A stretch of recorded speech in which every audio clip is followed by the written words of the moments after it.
Зима скоро. И так как пришла мысль, а где-то надо ведь греться. Алексей Чигаров – фермер, у него есть свое хозяйство, делает сыр и колбасу. На фоне частичной мобилизации решил безвозмездно помогать нашим бойцам из батальонов «Алга» и «Темир». Собрал старые автомобильные диски и начал варить печки-буржуйки. Сделал первую печку, пообщался с ребятами, именно которые будут их использовать. Им идея очень понравилась, они тут несли кое-какие коррективы. Так обычная печь превращается в многофункциональный предмет быта в полевых условиях. Принцип действия какой? Здесь дрова, они идут вот так, сюда, и вот здесь будет дымоход.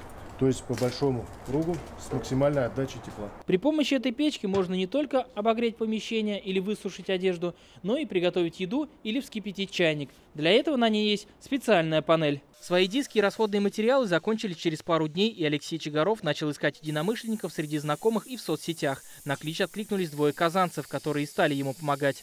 У меня сосед Дима, он познакомился с Алексеем. Он говорит: Фарид Абзович, надо, говорит, помочь печки варить. Я говорю: ну давай, все, что я могу, я помогу. И процесс ускорился. Фарид Гельфанов взялся за болгарку, Дмитрий за сварочный аппарат, Алексей продолжил поиск материалов. Сейчас у мужчин 5 готовых буржуек и 7 заготовок, для завершения которых немного не хватает материала. Отрезные диски на болгарку улетают просто.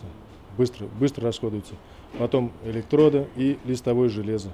Ну и диски по возможности. Любые старые, 13, 14, 16 радиус. Штамповка. Мужчины уже подсчитали. При наличии всех необходимых материалов одну буржуйку можно собрать за день. Там же нет выходных.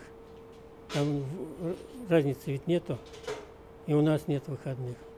Сейчас тем более, что Алексей созвонился, и ждут эти печки там наши. Готовые буржуйки планируют отправить на следующей неделе. Первая партия уйдет ребятам из республиканского батальона «Алга», последующие в Темир. Оказать помощь Алексею можете и вы. Телефоны для связи с ним на экране. Иван Сарафанов, Рамзиль Гарипов, ТНВ, Казань.